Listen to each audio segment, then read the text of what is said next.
Welcome to Audiobook 365 Stories.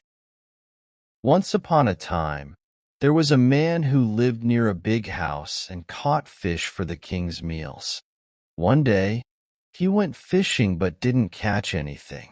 Just when he was about to give up, a head popped out of the water and said, "If you give me what your wife shows you at home, you'll catch plenty of fish." The man agreed, thinking it would bring him good luck. And indeed, he caught lots of fish afterward. But when he got home, his wife showed him their newborn baby. She cried when he told her about his promise, making him sad. The king heard about their sadness and decided to take care of the baby boy himself. He raised the boy as his own son. As the boy grew up, he wanted to go fishing with his father. Though the king was hesitant, he eventually agreed. They had a great day fishing until the boy realized he lost his handkerchief.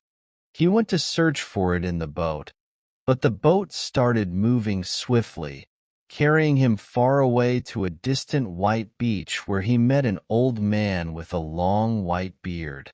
"What's this place called?" asked the young man. "It's called Whiteland," replied the old man. Then he asked the young man where he came from and what he was doing. The young man explained everything. "Well, then," said the old man, "if you keep walking along the seashore, you'll find 3 princesses. They're stuck in the ground with only their heads sticking out. The eldest will ask for your help, but ignore her and the second one. Instead, go to the third one. She'll tell you what to do, and it'll bring you good luck." When the young man reached the first princess, she begged him to help her, but he ignored her and also passed by the second princess. He went straight to the third one. "If you do what I say, you can choose one of us 3, said the princess. The young man agreed, and she explained that 3 trolls trapped them in the ground, but they used to live in the castle nearby. "Now," said the princess, "go into the castle and let the trolls beat you one night for each of us. If you can endure it, you'll set us free." "Yes, I'll try my best," said the young man. The princess instructed him to enter a small dark chamber in the castle. She told him that a troll would come to beat him, but he should use the flask hanging on the wall to heal his wounds and then use the sword to defeat the troll. Following her instructions, he went between 2 lions at the doorway, lay down in the small chamber, and waited. That night, a troll with 3 heads and 3 rods came and beat him badly. But the young man endured it, used the flask to heal himself, and then defeated the troll with the sword. In the morning, when he went to the seashore, the princesses were out of the ground up to their waists. The next night, the same thing happened, but the troll had 6 heads and 6 rods, and he beat the young man even worse than before. But in the morning, the princesses were now out of the ground up to their knees. On the 3rd night, a troll with 9 heads and 9 rods came and beat the young man so badly that he fainted. The troll threw him against the wall, causing the flask of ointment to fall and splash all over him, making him strong again. He quickly grabbed the sword and killed the troll. The next morning, the princesses were fully out of the ground. The young man chose the youngest princess as his queen, and they lived happily together for a long time. Eventually, he wanted to visit his parents, and though his queen didn't like it, she agreed as his longing was strong. She gave him a ring that granted 2 wishes. He wished to be home and instantly appeared there. His parents were amazed at his splendid appearance.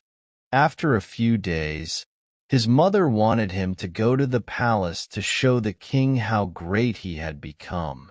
His father disagreed, but his mother insisted until he agreed. When he reached the palace, he looked more splendid than the other king, which made the other king jealous. He challenged the young king, saying his queen wasn't as pretty as his. The young king wished his queen to be there, and in an instant she appeared. But she was very sad and said, "Why didn't you remember what I told you, and only listen to your father? Now I must go home, and you've wasted both your wishes." Then she tied a ring with her name on it in his hair, and wished herself home.